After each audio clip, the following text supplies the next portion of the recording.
Hey guys, welcome back. This is Bernardo from the BJTechNews, and today is BJ's Tech Daily Report.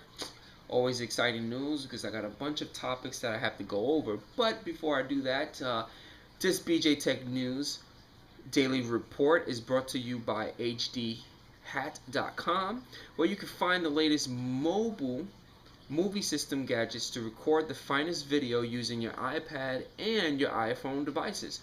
You can find the link at the very bottom of this video at the description part, so you can check that out. I'm actually using one of the devices right now, and I mean it is great using it. So let's get started. Now, first things first. It looks like the iOS 7 is finally going to get the zoom feature within the recording. So that basically means that you could record video and you could zoom in. That's pretty cool. I think you had to set your zoom in or your zoom out features before you could start the recording. But now you actually could do it during the recording. It's been said that it's been really choppy. So when you're zooming in, you gotta zoom in real slow while you're recording. If not, if you zoom in real fast, the recording is gonna be real choppy. So they actually got a video online of someone that already has the iOS 7 testing it out, and from my understanding, it's a little choppy, but it does the trick. Now the next thing, this is pretty exciting. Now, you know Apple and their iPhones, you know the iPhone 3, the 3S, the 4, the 4S, the 5, and so on, so on. The display has always been the same. You know, the same display as always. You know, this kind of size. Believe it or not, it looks like Apple has or is considering of building a 5.7-inch iPhone. Okay, and a $99 model in several colors, which is pretty interesting. They're actually giving you two types of sizes. They actually are going to do a 4.7 inch or a 5.7 inch are being considered or developed. So it's gonna be kind of interesting. I'm hoping they do go towards that, because that'd be pretty cool. But I don't know. I don't know how it would feel. Would it look like a little note? I don't know. It's pretty interesting. Also, it looks like they're going to lower cost models made in several different colors, and Apple is said to have discussed a $99 price point. It's not stated whether they figure refer to an off contract, blah blah blah. So that's pretty interesting about the whole colors. So does that mean the black and white iPhones are not going to be, well, they can still be in market, but is there going to be like a blue iPhone or a pink iPhone? I don't know. The next exciting thing, well, this is pretty cool. Now, it looks like, for Xbox One that's coming out, it's almost there. I believe on November or Christmas time, Xbox One is going to be coming out in the market for purchase. And for those Xbox 360 fans, your Microsoft points are going to be transferred to Xbox One, but there's a catch. It's going to be transferred as real money. You're not going to be doing points anymore. It looks like Xbox One is going to be using the Microsoft points as real money. Now, the value of your points won't be the same like before. So if you have 100 points, the 100 points money-wise is going to be a little different. So from my understanding, for what I've read, 80 Microsoft points is equivalent to $1. Okay? So you do the math. So you got 160 Microsoft points, that's $2 right there. So depending on how the price range is of what purchasing or downloading stuff, if you get, I don't even know how to explain that. That's going to be kind of interesting with the points and doing it with money. So does that really, I don't know, I'm trying to think about it right now. Does that mean, do we have to put cash into our Xbox 360 account, or do we still go into like GameStop and purchase a 2400 points card, and we redeem it so we get those 2400 points. But in reality, they're confirming those 2400 points into money, which is like $24, but we're paying tax. That makes no sense. Now, one of the things that Apple introduced during the big conference that just happened was the MacBook Air. MacBook Air! And it looks like they have built a 13-inch MacBook Air, which is, for 2013. And when the MacBook Air came out, everyone was really excited because, the iPad 3 came out. It had the Retina display. Everyone was wondering or anticipating that when the MacBook Air came out, the Retina display would be part of the MacBook Air. It does not look like it's going to be deployed with the new MacBook Air for 2013. Believe it or not, it's still fast, it's still light. I think they made it a little thinner as the original one, but the Retina display is not going to be part.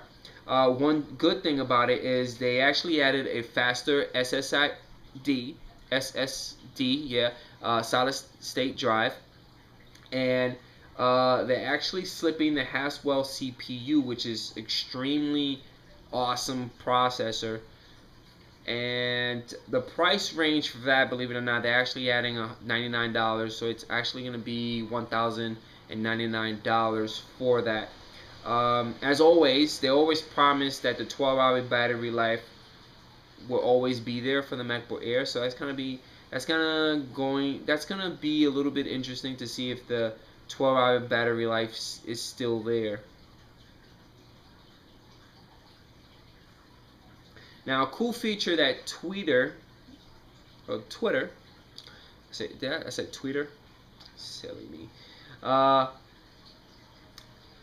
cool feature that Twitter has just opened to the public is their new Twitter analytic platform, which basically allows you. It gives you a nice little chart form.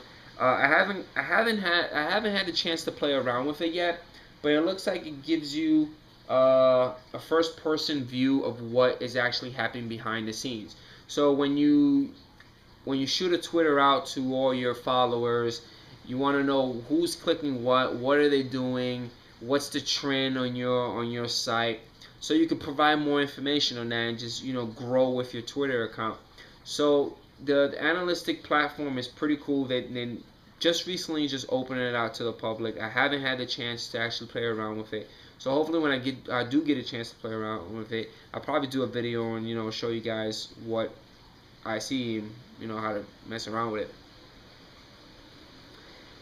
And as you know, the Mac OS X 10.9, codename Mavericks, has come out.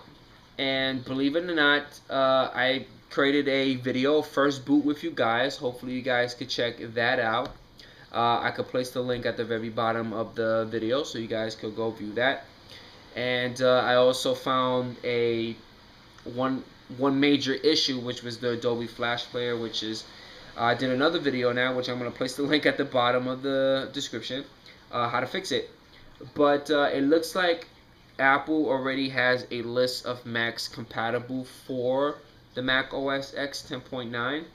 And drum roll, please. Anything that has iMac of mid 2007 or later is compatible or is able to get to 10.9. MacBooks 13-inch late 2008 or 13-inch early 2009 or earlier are able to get the operating system. MacBook Pros 13-inch mid 2009 or later, or the 15-inch mid or late 2007 or later, or the 17-inch late 2007 or later are capable of getting the upgrade or the installation of it. MacBook Air late 2008 or later, Mac Minis 2009 or later, Mac Pros early 2008 or later. Actually, I got a Mac Pro in my bedroom, So I'm gonna try to upgrade that bad boy with that. And X-Serves, early 2009. So X-Serves. Do they have any X-Serves out there? I thought X-Serves were decommissioned and they're basically using Mac Pros as servers. So I'm kind of interested on that. Also, the computer will also need to be running Mac OS 10.67, Snow Leopard or higher, which I think that's a lie, because I had 10.6 on my original machine that I wanted to install it on to upgrade it, and it wasn't accepting. I think due to the fact that it was an older MacBook, that's why I wasn't receiving it. But the core requirement is Mountain Lion, plus it has to be a little, it has to be in the range right here. Again, I'll place this link so you guys can check out the compatibility list and make sure that your hardware is up to par to upgrade yourself to 10.9. And for those app users or those Angry Bird users, believe it or not, it looks like they're building another Angry Birds app. Now, Halloween seasons, regular Angry Birds, what's another Angry Bird? Star Wars.